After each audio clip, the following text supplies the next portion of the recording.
Thank you. Thanks so much. Thank you. Thank you very much.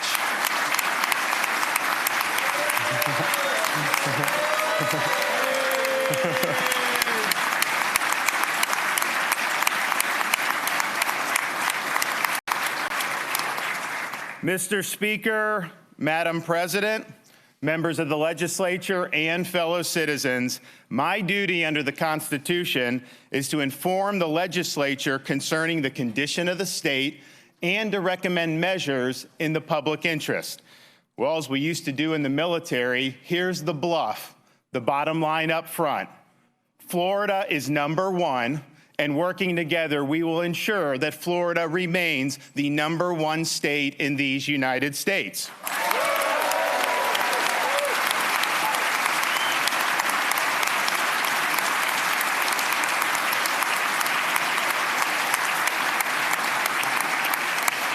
Florida is the fastest growing state in the nation.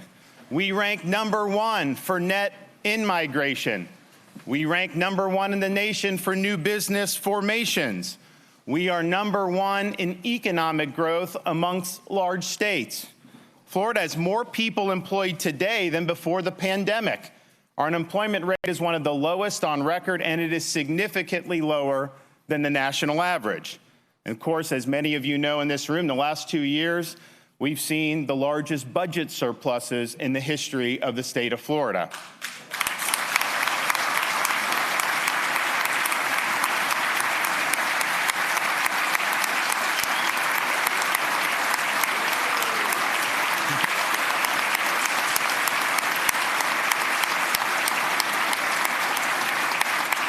And we do that with having the lowest per capita state tax and lowest per capita state debt burdens amongst all large states. We rank #1 in the nation in tourism, and we just experienced yet another record-breaking year for visitors to the Sunshine State. We are #1 in law enforcement recruitment and support. Florida's crime rate stands at a 50-year low. We are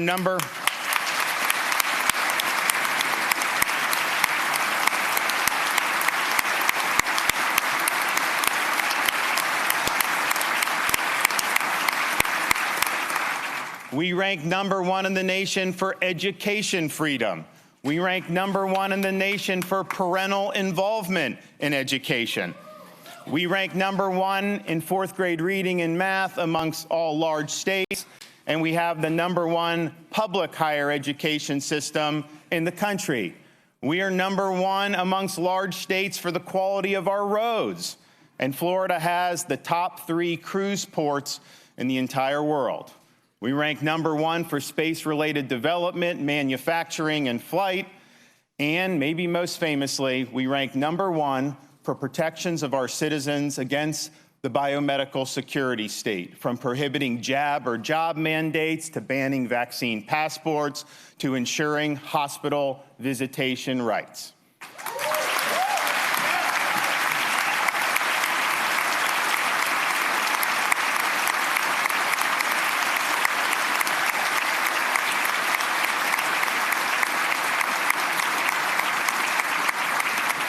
We defied the experts.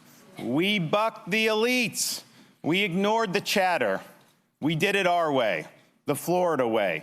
And the result is that we are the #1 destination for our fellow Americans who are looking for a better life.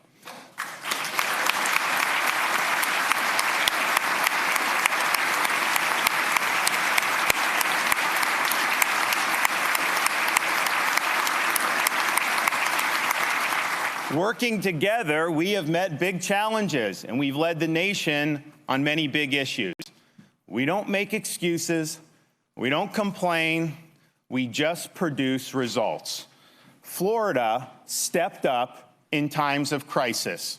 In September, Hurricane Ian smashed into Southwest Florida and barreled across our state. It left catastrophic damage in its wake, including the destruction of the Pine Island Bridge and the Sanibel Causeway.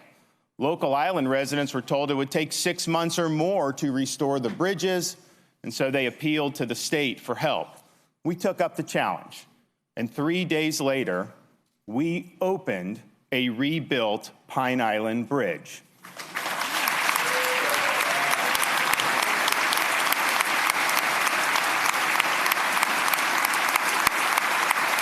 And 2 weeks after that, we were able to reopen the Sanibel Causeway after it had been severed in 3 locations.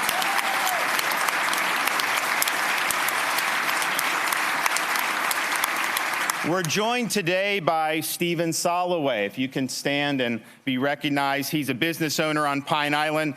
In the immediate aftermath of the storm, he was helping residents by boat bring supplies for people that were in need.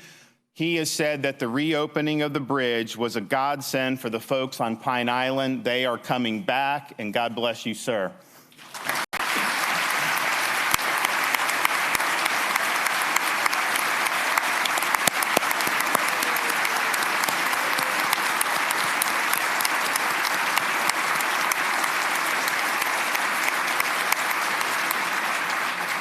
Julie Wappis is the 4th grade teacher at the Sanibel School. She lost everything in her home and in her classroom. They had to have the school take place on the mainland, but because of the rebuilt causeway, a faster recovery has been facilitated, and the school is now back open on Sanibel Island. Thank you for your service.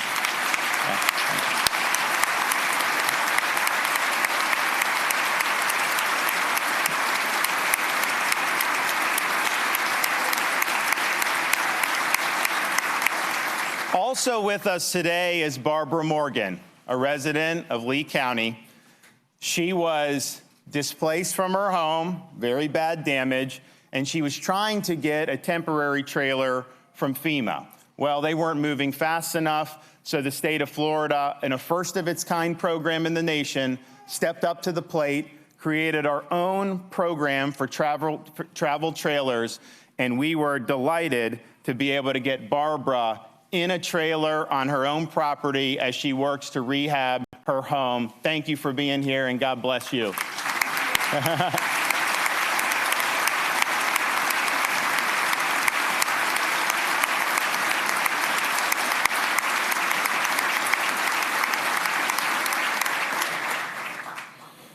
We've also delivered for all Floridians much-needed economic relief. Due to the excessive spending and printing of money by the federal government, Americans are living through the worst period of sustained inflation in decades. We've worked together to reduce the pain of inflation by enacting over $1 billion in tax relief in this current year's budget and by slashing tolls by 50% for Florida commuters for this calendar year. That will save some families more than $1,000. Thank you, legislature, for stepping up for our consumers.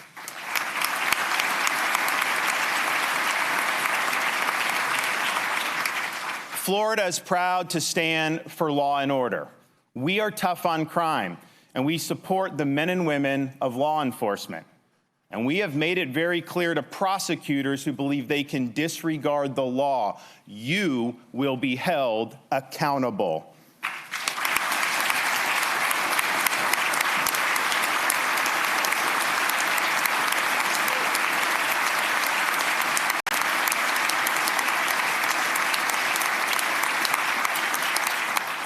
Thanks to action of the legislature, we enacted a recruitment bonus program to recruit law enforcement officers from other states, and that program has surpassed expectations. Joining us today is Officer Mercedes Phillips from the Cape Coral Police Department. She was able to take advantage of this program, received a $5,000 signing bonus this summer, leaving Montgomery County, Maryland, now working in Cape Coral. And guess what? She got here just in time for the hurricane, but she wouldn't trade what she's done, and she's made a great move. So thank you for your service, and we're happy to have you in Florida.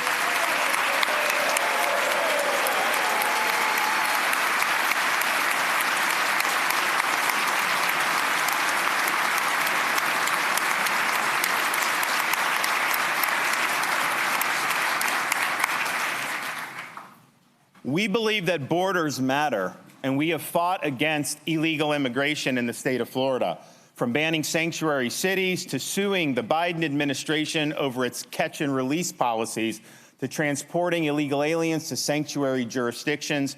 We have put Floridians first, and we will continue to do that. We've also provided robust support for K through 12 education. We have enacted record increases in teacher salaries. We've expanded school choice, and we have protected the rights of parents. Joining us here today is Takesha Barrow, a 5th grade teacher from Renaissance Charter School in Wellington and a U.S. Army veteran. She had to leave the teaching profession for a time being. Part of the reason she came back is because we were increasing salaries, and so she's brought her U.S. Army experience back into the classroom. So thank you for what you do every day for our students. God bless.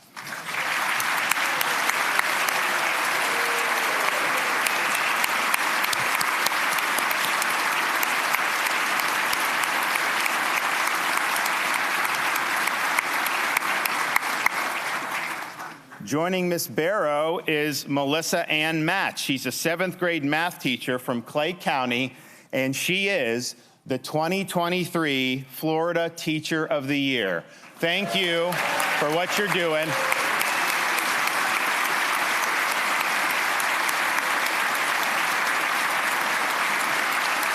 And keep up the great work. Thank you so much. We're also joined by Alicia Ferrant. She's a mother of 5 who attend Orange County Public Schools. She was a concerned parent a year or 2 ago because she saw that there was inappropriate material in her children's library and school, things that were even pornographic. So she raised the issue. She got a positive result, but she decided to get more involved. And in this past November, she was elected to the Orange County School Board as a parents' rights candidate. Congratulations to you, and best of luck.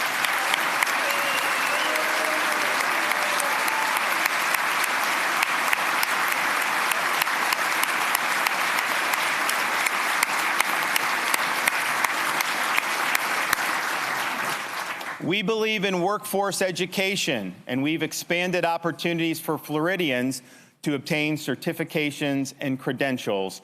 A 4-year degree from a traditional brick and ivy university is one way you can be successful. It is not the only way. Joining us here today is Kirk Corwin. He's a driver with Walpole, Inc. He was able to get his commercial driver's license through one of our programs here in the state of Florida. He was also spared his job when the legislature came in and we protected against the vax mandates. So thank you for stepping up, and thank you for fulfilling an important role in our economy.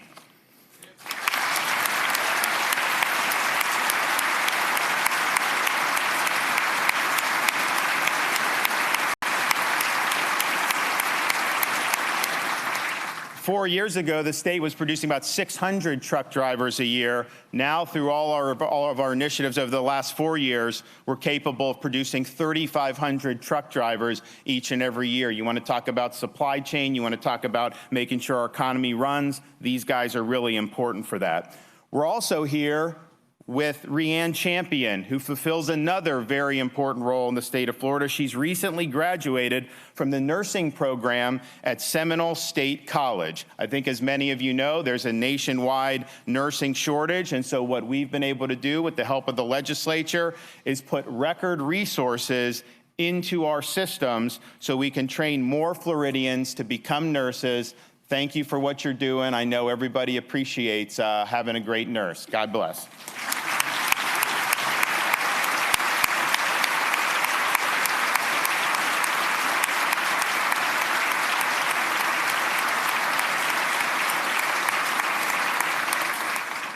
Florida has provided the strongest protections for medical freedom during the coronavirus pandemic of any state in the country. We have prohibited COVID shot mandates in schools. We have banned vaccine passports, and we have protected Floridians from losing their jobs due to their personal decision about whether to take or not take the COVID jab. We're joined here by Dr. Tim Boyette. He's a radiologist, and his job at a hospital in the Panhandle was saved due to the actions of the legislature to provide protections for all Floridians. No Floridian should have to choose between a job they need and a shot they don't want. Thank you, Doctor, for standing strong.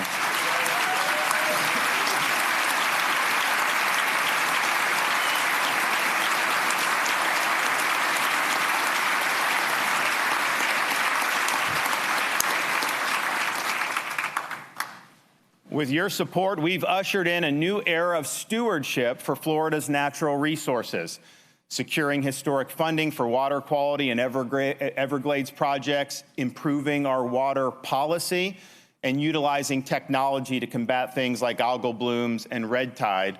We promised to leave Florida to God better than we found it, and we are making good on that promise. November's election results represent a vindication of our joint efforts over these past 4 years. The results also vest in us the responsibility to lead and provide us the opportunity to shoot for the stars. Boldness, be our friend in this endeavor. We have a lot we need to accomplish. Our $2 billion tax cut package is the largest tax cut package in Florida history. It will help many who need relief from inflation, especially our Florida families.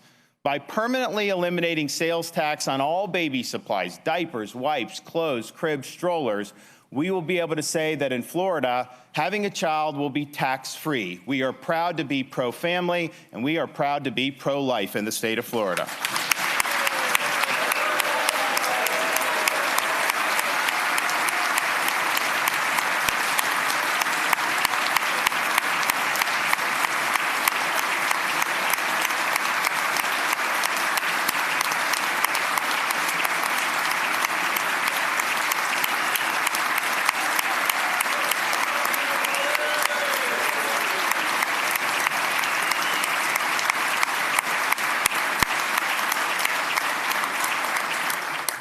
Floridians are also harmed by inflation when it comes to the prices of prescription drugs, especially due to pharmacy middlemen.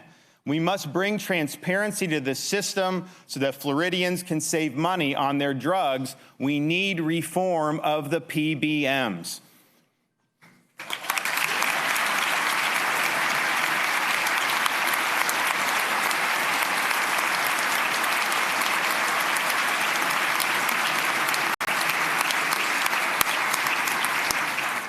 While our economy has consistently outperformed the nation as a whole, Florida's lawsuit-happy legal climate is still holding us back. The legal system should be centered on achieving justice, not lining the pockets of lawyers. Speaker Paul Renner is stepping up to deliver much-needed legal reform, and I thank him for helping Florida reach its full economic potential. Thank you, sir.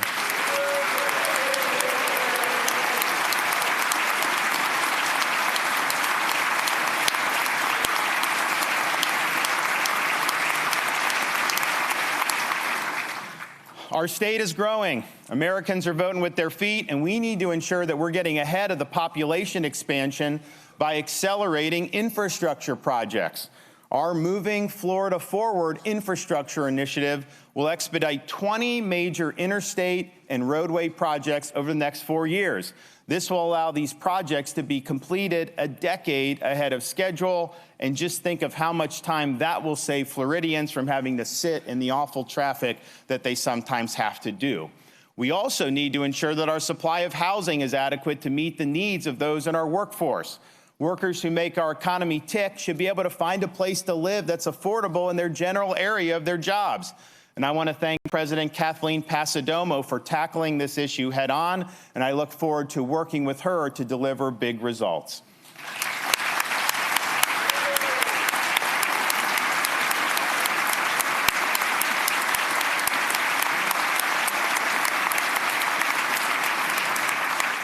We must continue our stewardship of Florida's natural resources by supporting additional water quality and Everglades restoration efforts, enhancing protection for our coastlines, and establishing the Indian River Lagoon Protection Program. We are truly making history with our conservation efforts. Let's not stop now.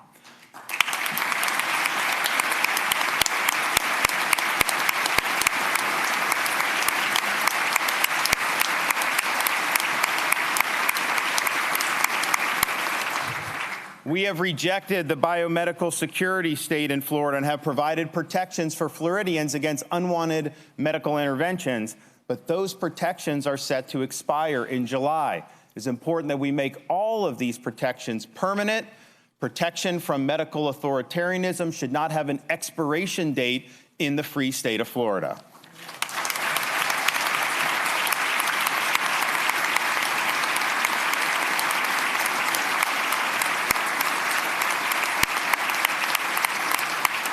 We also need to protect the free speech rights and conscience rights of physicians. The medical establishment whiffed an awful lot during COVID, and physicians who follow the evidence should not be penalized simply because they buck a stale consensus. We must continue our momentum with K-12 education by increasing teacher salaries, enacting a teacher's Bill of Rights, providing paycheck protection for teachers, expanding school choice, and fortifying parents' rights. Our schools must deliver a good education, not a political indoctrination.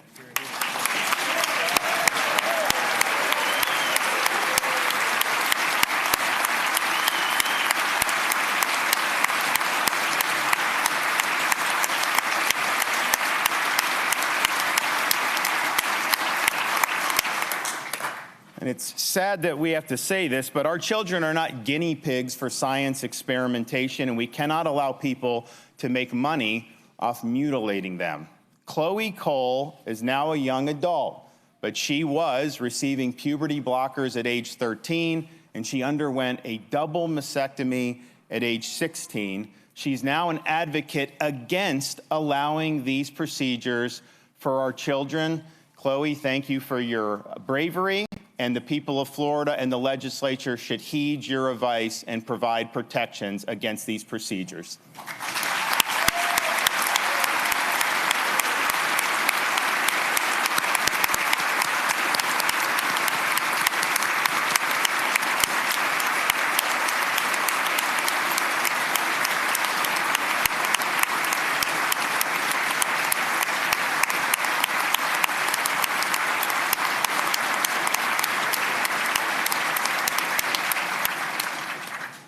The massive amount of fentanyl being trafficked across the southern border has devastated families across our nation.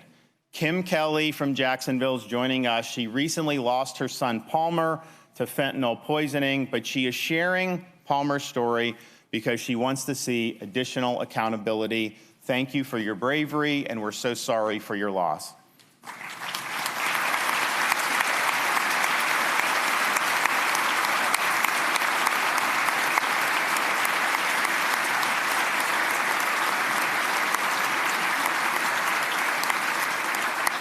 We need to increase penalties for fentanyl dealers, especially those who target our children. And to do that, we must treat them like the murderers that they are.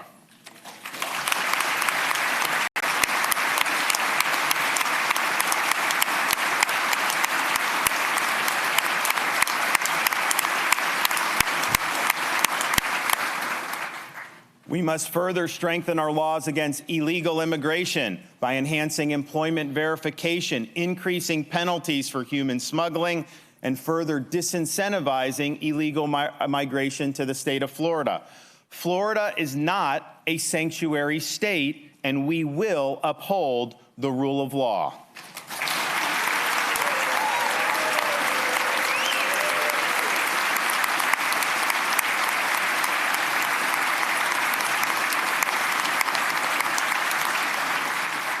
Joining us here today is Stacy Kazuba. She's from Sarasota.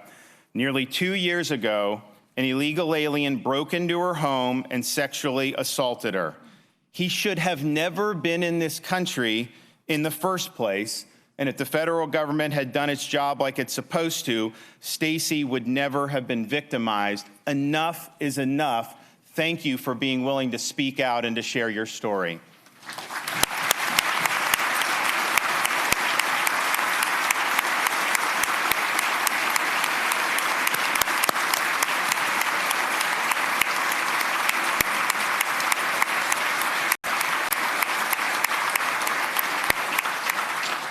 We also need to ensure that our bail system is conducive to public safety.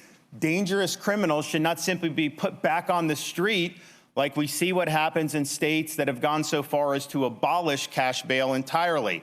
Police officers should not have to repeatedly risk his life to apprehend the same criminal over and over again.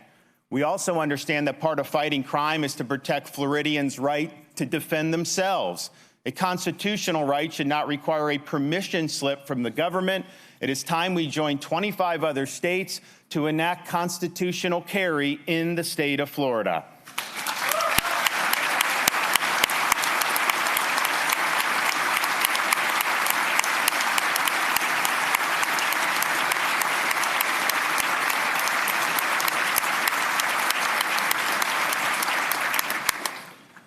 The Chinese Communist Party represents the greatest economic, strategic, and security threat that our country faces. We in Florida have long recognized this and have taken action, such as by banning the CCP's Confucius Institutes at our state colleges and universities. Now we see the CCP trying to make strategic land purchases across the U.S., and our message in Florida is very simple. We will not allow land grabs by CCC-backed businesses in our state.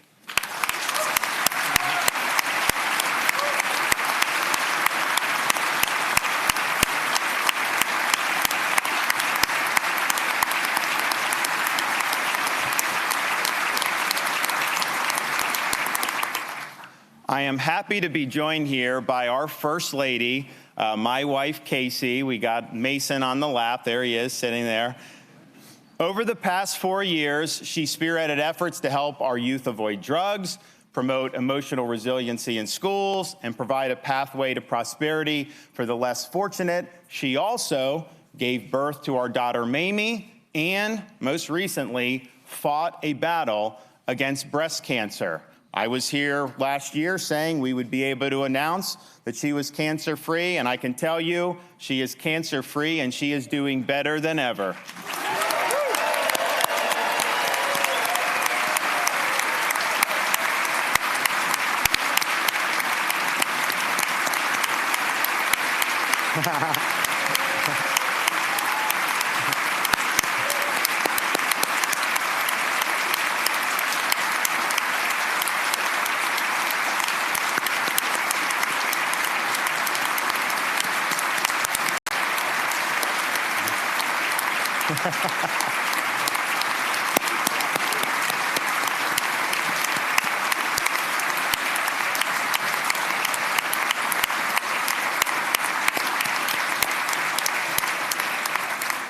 Now, she's taken her experience as a cancer survivor and helped to launch the Cancer Connect Collaborative, which will rethink Florida's battle against cancer by breaking down long-standing silos between researchers, cancer facilities, and medical providers to provide and improve research and treatment.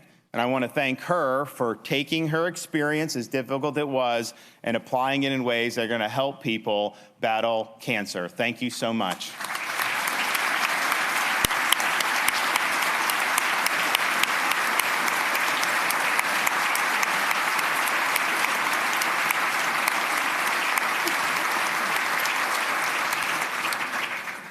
So we find ourselves in Florida on the front lines in the battle for freedom. Together, we have made Florida the nation's most desired destination, and we have produced historic results. But now's not the time to rest on our laurels. We have the opportunity and indeed the responsibility to swing for the fences so that we can ensure Florida remains #1. Don't worry about the chattering class. Ignore all the background noise. Keep the compass set to true north. We will stand strong. We will hold the line. We won't back down. And I can promise you this, you ain't seen nothing yet. Yeah. Thank you all. God bless you. Thank you.